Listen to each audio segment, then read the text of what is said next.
A podcast is like a radio show where people express their ideas, thoughts, and experience through a conversation. Today we are going to present a small podcast with our respected principal ma'am to listen their thoughts and experiences.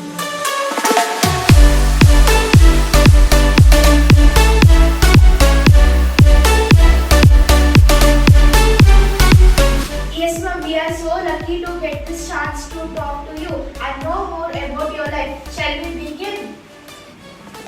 Yes, thank you Nishita and Parinidhi for giving me such an honor to participate in the podcast with you, and I'm so happy to have a podcast with you. We are so delighted to have you in our podcast today. What do you dream to become in future? Like I want to become doctor, maybe somebody want to become teacher in our school. So what did you want to become? Thank you Nishita and Parinidhi. This is Lata. I'm director and principal of Branwalton International Schools, Kotaku. So I'm so delighted to answer this question. Today I'm in this position because of you guys, you kind of children. And even, yes, I want to answer that question. I'm so happy that to be a teacher and a principal for these beautiful children. So even I didn't decided any field which I need to get settled, but whichever field I go, I always want to be a good human being in any organization and give my best to the organization and always be an asset for the organization. That is what I want to become. Oh, really?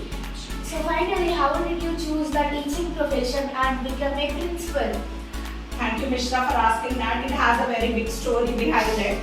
So, yes, when I was doing my bachelor's degree and after moving to my master's in London, so I always wanted to teach. My friends used to do hard jobs, so I couldn't able to do that as I was weak. So I was very good at abacus and Vedic maths. So I got an opportunity with one sir and ma'am. So I started teaching with them, and they were very small kids, so I used to enjoy with them. So that is the reason, and even when I'm studying my masters, I used to teach for the bachelor students also. So like that, I became as a teacher, and I made it as a profession. And why I made it as a profession? Because as I am also an average student, why I need to always. Why teachers used to support only the first benchers, why not last benchers? And even an average. If they support at the early age, then they can do wonders. So that is how I decided, and I started this Branwalton. And from the pre-primary, I started giving support to all the children by giving all the facilities which are there in the market and making them strong and being self-confidence, and that is why by 6th grade you are interacting with the principal ma'am and director. So I'm so happy for that. And that is how I want to build confidence in the children and bring the communication out so that you can do wonders in the society and your career. Thank you, Principal God, for your valuable thoughts. This is Parinidhi and Nishita signing off. Thank you. Thank you so much, Nishita and Parinidhi, for giving me such an honor to express my feelings in this podcast. And thank you, parents, for attending this podcast with Nishita and Parinidhi.